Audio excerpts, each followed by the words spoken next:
ஆந்திர மாநிலம் சித்தூர் மாவட்டம் திருப்பதியில் அமைந்திருக்கக்கூடிய கபிலேஸ்வரர் சிவாலயம் தான் இந்த திருக்கோவில். இங்குள்ள தீர்த்தம் கபில தீர்த்தம். கபில முனிவரால் உருவாக்கப்பட்ட தீர்த்தம். கபில மகரிஷி இங்குள்ள சிவலிங்கத்தை வழிபட்டு இந்த இடத்துல தவம் இருந்ததுனால அந்த தவத்திற்கு மெச்சி சிவபெருமானும் பார்வதி தேவியும் ரிஷப வாகனத்துல இந்த இடத்துல காட்சி கொடுத்திருக்காங்க கபில மகரிஷிக்கு.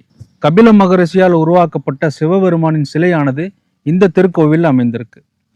இங்கு சிவபெருமான் சுயம்பு. இங்கு மேற்கு முகமாக சிவபெருமான் காட்சி கொடுக்கிறார். சேஷாசல மலையின் ஒரு பகுதி தான் திருமலை. இந்த 7 மலைகளில் இருந்து வரக்கூடிய தீர்த்தங்களில் ஒன்றாக இந்த திருமலைக்கு அடிவாரத்துல திருப்பதியில் இந்த கபில தீர்த்தமானது பாயுது. வடக்கே இருந்து தெற்கு முகமாக இந்த தீர்த்தமானது பாயுது. கார்த்திகை மாதத்துல இங்குள்ள தீர்த்தத்துல நீராடி இங்குள்ள சிவபெருமானை வழிபட்டோம் அப்படின்னா முன்ஜென்ம பாவங்கள் எல்லாம் போகும் அப்படின்னு இங்கே ஐதீகமா சொல்லப்படுது. இங்கு சிவபெருமான் மேற்கு முகமாக இந்த கபில தீர்த்தத்திற்கு கிழக்கே மலை அடிவாரத்தில் குன்றின் மேலே இங்கே நம்மளுக்கு காட்சி கொடுக்கிறார்.